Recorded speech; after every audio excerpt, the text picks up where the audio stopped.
Welcome to Keto Meals and Recipes.com. Today I will be demonstrating how to make my version of a roasted butternut squash salad, which has a wonderful apple cider and balsamic vinaigrette. I updated and adopted this recipe to be keto from an original recipe posted by Ina Garten. A link to her original recipe will be in the description below, so check it out there. By the way, if you do find my recipes helpful to you, please subscribe and, very importantly, turn on your notification bell. Otherwise, you will not be notified when I post my next video. And if you watch my videos all the way through, it really supports my channel. So thank you in advance if you do. Now let's get back to the purpose of this video, the salad.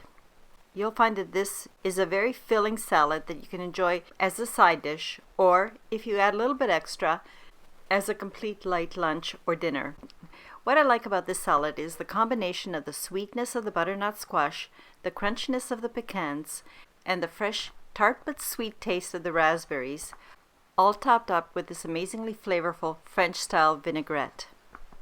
And with every forkful you get a unique flavor combination. I like the salad because it feels like comfort food to me. Now, if you're making a meal for just one or two people, make the entire salad as per the instructions and quantities. Also make the dressing, but don't put it on top until you're ready to serve. If you cover the prepared salad with cling wrap, it will stay in your refrigerator for between 2 to 4 days very nicely, depending on which mixed greens you use. Now it's time to get started with this recipe. The macronutrient ratio for a generous serving of the roasted butternut squash salad is 2.9 to 1. With 11.3 grams of total carbs, 3 grams of dietary fiber, resulting in 8.3 grams of net carbs per hearty serving. I want to mention that most of the carbs are from the butternut squash, but if you do need to reduce the carbs a little bit more than this ratio, just reduce the amount of butternut squash you add to the salad overall. So, before starting, preheat your oven to 400 degrees Fahrenheit or 200 degrees Celsius. And then you should peel your butternut squash.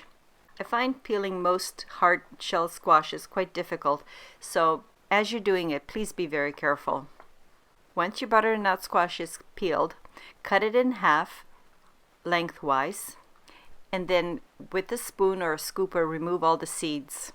Then cut each half. Then start at one end of the half and cut into sections of 1.5 inch or 1.3 centimeter. And then of course take the section and cut each section into 1/2 inch or 1.3 centimeter cubes. And when you're cutting, please try to make all the cubes an even size. After cutting up the butternut squash, transfer the cubes into a deep mixing bowl. Pour the oil on top and toss to coat. Add your brown sugar substitute. I'm using Lakanto Gold. I'd like to mention that the sweetener is optional, but I do recommend it. Next, sprinkle the pepper and also the salt on top of the cubes, and then just toss well. This is all the prep you need for the squash. Now it's time to put the cubes onto your parchment-lined baking sheet. Spread the cubes over the entire surface evenly. This will help them roast more evenly. I have a bit of extra squash that I haven't used for this recipe, so I'm just going to add it to my baking sheet because I want it roasted and I'm going to use it in another recipe.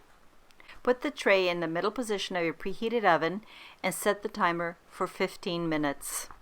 When your timer goes off, flip the cubes over once and bake for another 5 minutes or until your butternut squash is fork tender.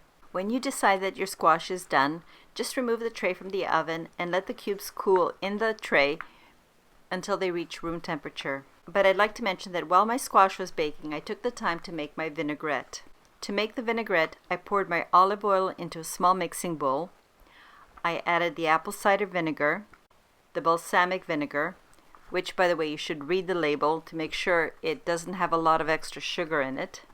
And I tossed in the chopped shallots, which also you can substitute with either red onion or white onion. Just shallots are a little bit milder. Now add the salt and then sprinkle on the black pepper and stir to combine. And lastly, I added the smooth Dijon mustard. And then whisk with a fork until your mustard is well integrated into the oil and other ingredients. Yes, the oil and vinegar will separate, so just before serving, do give it a quick whisk again. For the salad, I really prefer the taste of pecans to walnuts, but you can choose walnuts as well. When I'm using pecans, I cut them along the lengthwise seam and then cut each section in half to make quarter pieces like this. I find this size is just perfect for the salad. And the very last thing you do is to assemble the salad. First, I spread the baby greens over my entire serving platter.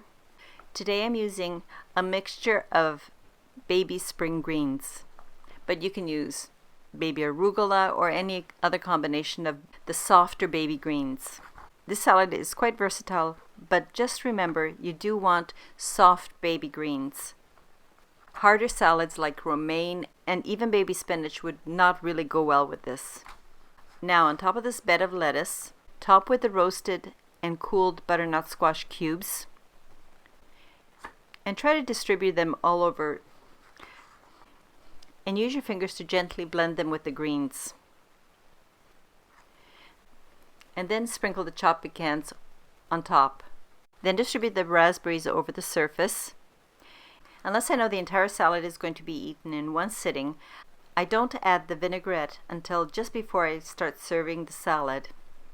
I also like to serve the salad individually on each person's plate.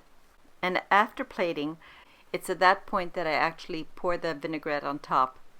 I like to serve my vinaigrette cool or at room temperature, but as Ina did in her video, she warmed up her vinaigrette. You can warm up your vinaigrette on the stovetop or in the microwave, but don't overheat it. And as you can see, my version of the recipe is a bit different than Ina's. I hope you'll enjoy this recipe. I love hearing from you, so please leave me a comment with your thoughts or any recommendations you may have for future recipes. Thank you so very much for watching my video, and check out the end links for more tasty ideas. As always, the link for the printable recipe will be posted in the description below. Take care and have a wonderful day. Bye now.